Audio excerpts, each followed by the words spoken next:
Je m'appelle Stéphane Gerson, je suis historien, belge, américain, je vis à New York et je suis le père d'Owen qui, à l'âge de 8 ans, est mort dans un accident de rafting dans l'État du Colorado en 2008.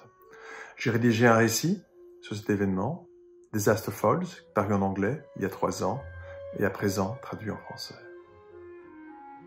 Owen est mort accidentellement lors d'un voyage organisé, un voyage familial. On nous avait assuré que ce genre de voyage était parfait pour des familles.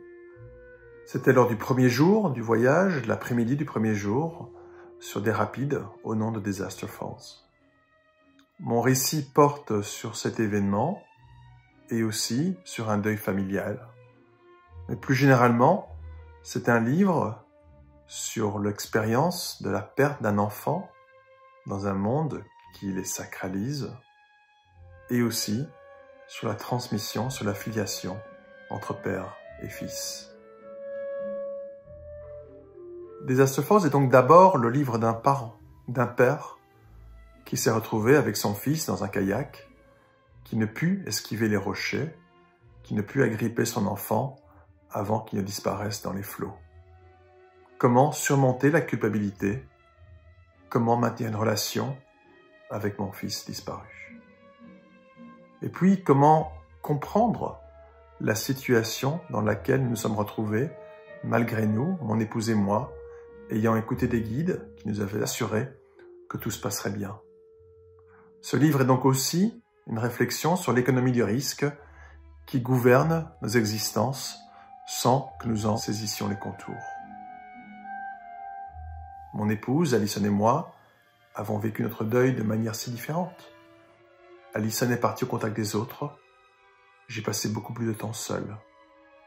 Le deuil d'Alison fut physique, elle fut constamment en mouvement, en marche. Mon deuil fut immobile. Alison ressentit à tout moment la présence d'Owen. Je la recherchais en vain. Et puis, Alison fouilla le souvenir de ces rapides, tandis que j'y retournais sans cesse, dans l'espoir de comprendre ce qui s'y était passé. Après tout, de nous deux, j'étais le seul qui s'était retrouvé dans le kayak avec Owen.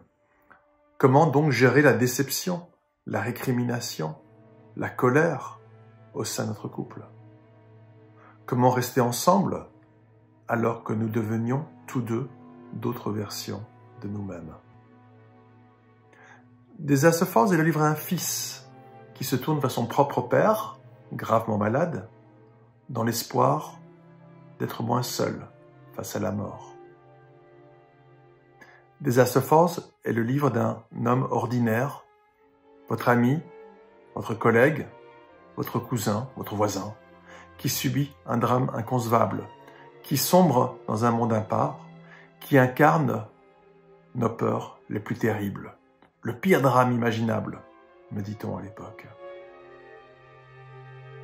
Disaster Falls est le livre d'un historien qui consigne tout ce qu'il observe en lui et autour de lui, qui rédige une chronique aussi détaillée que possible pour rendre compte de ce basculement soudain dans un monde extraordinaire.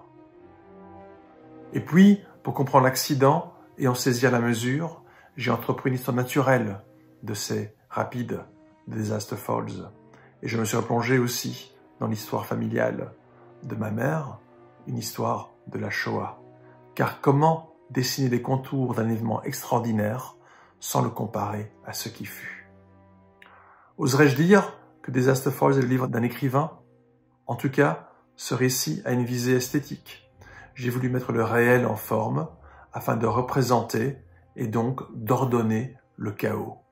Et en ce faisant, je n'ai pu me dérober à une question ancienne, éternelle: que peut la création esthétique face à l'horreur? On me demande souvent si écrire ce livre fut pénible. En aucune façon. Ce qui fut pénible fut de le terminer, ce fut d'arrêter d'écrire, comme si j'abandonnais Owen une deuxième fois.